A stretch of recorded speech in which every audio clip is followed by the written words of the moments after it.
Assalamualaikum warahmatullahi wabarakatuh. Kami dari kelompok 3. Di sini kami akan memaparkan hasil diskusi kami mengenai UTS Etika, yaitu tentang studi kasus. Kelompok kami itu beranggotakan yang pertama, saya sendiri Riza Rekoma dari kelas TB 461. Perkenalkan, nama saya Sekar Ajeng Wiasuti Santoso dari TB 4603. Aku Zahira Alicia Kunaifi dari kelas TB 4602. Perkenalkan, nama aku Anggi Irawan Siregar dari kelas TB 4602. Poin yang sudah kami telaah dari studi kasus ini. Yang pertama, etnis yang percaya akan peran mereka sebagai penjaga gunung dan sungai sejak zaman nenek moyang. Kedua, kepercayaan itu membuat rasa persatuan yang kuat di antara mereka. Ketiga, ada peneliti yang diam-diam menelusuri sejarah dan genetik etnis tersebut dan mendapat kesimpulan bahwa etnis tersebut salah berasumsi karena menurut penelitian mereka merupakan imigran sejak 10 generasi yang lalu. Keempat, hasil penelitian ini akan dipublikasikan tanpa sepengetahuan etnis tersebut. Kita bahas beberapa sudut pandang. Yang pertama itu ada sudut pandang peneliti. Di sini pertama adalah karena mereka tuh bisa saja bukan etnis tersebut, asingkan, dan ada beberapa rumor yang beredar yaitu merasa sebagai penjaga daerah tersebut itu dari nenek moyang. Jadi mereka tuh penasaran apakah itu betul atau tidak gitu, sehingga mereka akhirnya melakukan penelitian itu. Kemudian mungkin bisa saja karena peneliti ini udah tahu tentang rumor yang beredar atau asumsi tentang etnis tersebut dari zaman nenek moyang, sehingga mereka tuh mencoba meneliti dan punya kesimpulan kalau asumsi mereka tuh salah. Jadi mereka tuh ingin meluruskan atau memberitahu kebenarannya bahwa etnis tersebut ternyata bukan asli orang sana, tapi etnis tersebut adalah imigran yang datang dari 10 generasi yang lalu. Sehingga mereka ingin mempublikasikan hasil itu dan salahnya mereka tidak minta izin terhadap etnisnya. Kemudian yang ketiga tuh adalah kenapa sih mereka nggak minta izin ke etnis tersebut. Alasan yang pertama tuh mungkin bisa saja karena mereka takut nggak dikasih izin. Karena etnis ini terasing, saat seseorang atau pendatang datang ke tempat itu, mereka tuh malah menolak. Dan yang selanjutnya itu mungkin mereka bisa saja suruh oleh investornya untuk meneliti etnis tersebut. Mungkin ada sebuah investor yang penasaran tentang kebenaran etnis ini dan ingin luruskan gitu atau punya kepentingan khusus tersendiri. Jadi akhirnya mereka menyuruh peneliti untuk meneliti etnis tersebut, atau bisa dibilang ini adalah tuntutan dari pekerjaan mereka. Kemudian terakhir tuh ada alasan kenapa peneliti ingin mempublikasikan hasil penelitian ini, karena bisa saja mereka tuh sudah meneliti mungkin tahun-tahun dan mereka tuh akhirnya menemukan kesimpulan ini. Jadi mereka bisa saja bangga dan ingin menunjukkan ke publik, atau bisa saja karena ingin mendapatkan sesuatu gitu. Sudut pandang masyarakat etnis. Pertama, kelompok etnis merasa diabaikan karena peneliti tidak memperhatikan identitas mereka sebagai etnis yang sudah tinggal lama di daerah tersebut. Merupakan sebuah pengkhianatan terhadap sejarah dan identitas etnis. Keyakinan kuat etnis sebagai penjaga gunung dan sungai yang diwariskan sejak zaman nenek moyang bukanlah sekedar mitos, melainkan bagian internal dari identitas dan cara hidup etnis. Yang kedua, merasa dirugikan dengan publikasi oleh peneliti. Metodologi penelitian yang tidak melibatkan konsultasi langsung dengan komunitas etnis merupakan pelanggaran terhadap hak etnis untuk menentukan identitas diri sendiri dan melestarikan warisan kebudayaan etnis tersebut. Temuan penelitian bukan hanya tidak akurat tetapi juga tidak menghormati leluhur etnis dan komunitas etnis.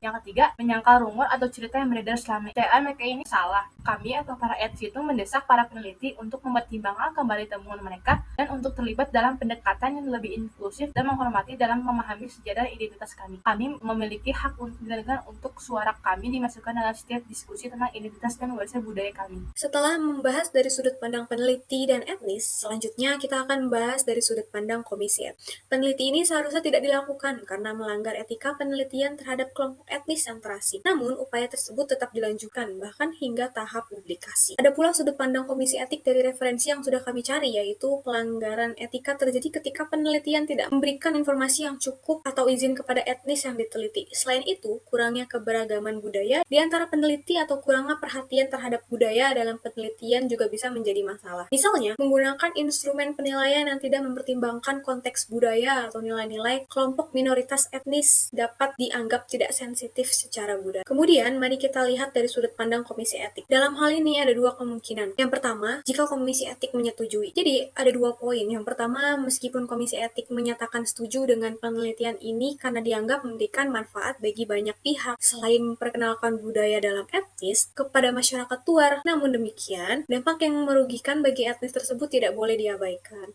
Lalu untuk poin yang kedua adalah peneliti ini disetujui oleh komisi etik dengan alasan bahwa peneliti menyatakan telah mendapatkan izin dari etnis bersangkutan. Namun, ternyata peneliti ini dilakukan tanpa adanya kontak langsung dengan masyarakat etnis tersebut, menunjukkan kemungkinan adanya kebohongan demi kepentingan pribadi atau kelompok tertentu. untuk yang kedua, jika komisi etik tidak menyetujui, yaitu meskipun komisi etik menolak untuk menyetujui penelitian ini, peneliti tetap bertekad melanjutkan penelitian, bahkan tanpa izin dari komisi etik. Tindakan ini jelas melanggar kode etik penelitian, bahkan jika peneliti tersebut akan dipublikasikan. Adapun sudut pandang masyarakat umum atau bukan etnis, penelitian ini bisa dianggap sebagai langkah penting dalam memperluas pengetahuan tentang sejarah dan asal-usul manusia di wilayah tersebut. Pertama, hasil penelitian ini dapat memberikan wawasan baru tentang sejarah migrasi dan pencampuran budaya di wilayah tersebut. Ini bisa menjadi bagian dari narasi yang lebih luas tentang keberagaman manusia dan bagaimana hubungan antar budaya telah membentuk dunia seperti yang kita kenal saat ini. Kedua, penelitian ini juga dapat membuka pintu untuk pemahaman yang lebih baik tentang peran manusia dalam pelestarian alam dan lingkungan. Meskipun keyakinan etnis tersebut mungkin berakar pada mitologi atau spiritualitas, pemahaman tentang fakta sejarah tentang kedatangan mereka ke wilayah tersebut dapat membantu mengarahkan kebijakan konservasi yang lebih efektif. Ketiga, publikasi hasil penelitian ini dapat memicu diskusi yang lebih luas tentang pentingnya menghormati dan memahami kepercayaan, budaya, dan spiritualitas yang berbeda. Ini bisa menjadi kesempatan untuk mempromosikan toleransi dan penghargaan terhadap keragaman manusia. Sudut pandang investor peneliti. Tarik akan rumor yang beredar dan ingin tahu akan kebenarannya sehingga investor sampai mau mengeluarkan uang untuk penelitian ini. Yang kedua, melihat hasil temuan sebagai sebuah kesempatan mengungkap kebenaran sejarah dan genetik yang mendasari identitas etnis tersebut. Investor peneliti mungkin melihat hal ini sebagai langkah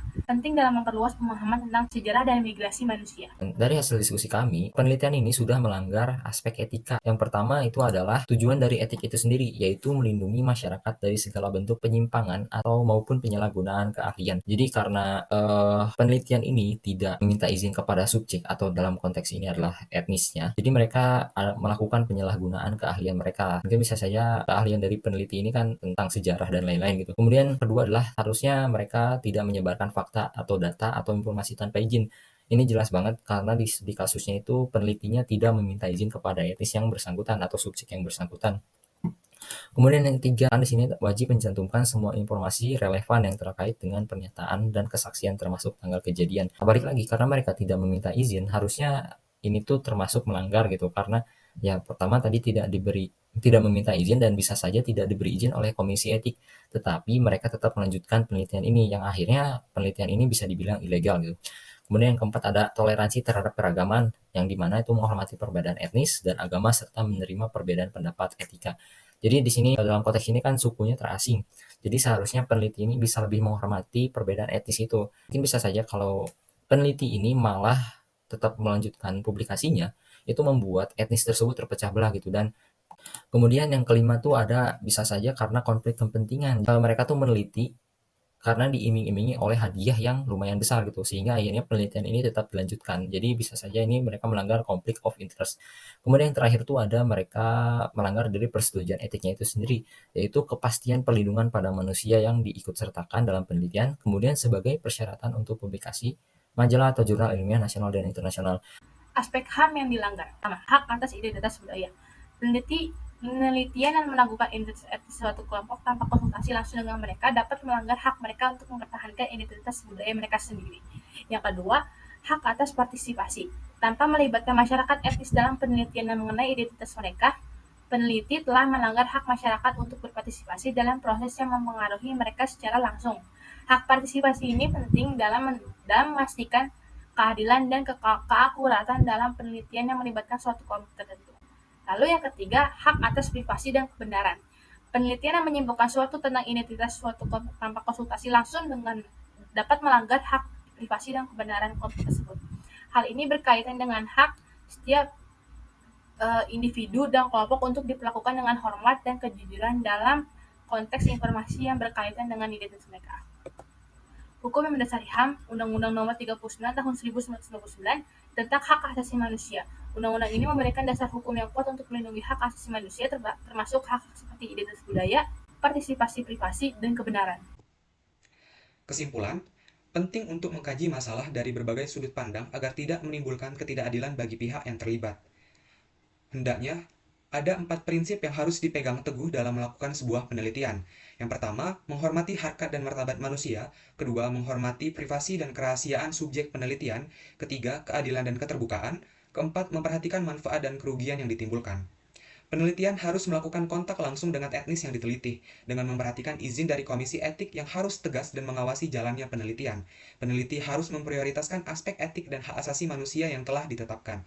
Jika ingin dipublikasikan, izin dari etnis terkait perlu didapatkan untuk menghindari konflik dan memperkuat rasa persatuan dalam etnis tersebut, terutama karena kepercayaan yang kuat terhadap peran mereka sebagai penjaga gunung dan sungai. Adapun referensi yang kami gunakan. Mungkin sekian pemaparan dari hasil diskusi kami. Terima kasih. Mohon maaf bila ada kesalahan. Wassalamualaikum warahmatullahi wabarakatuh.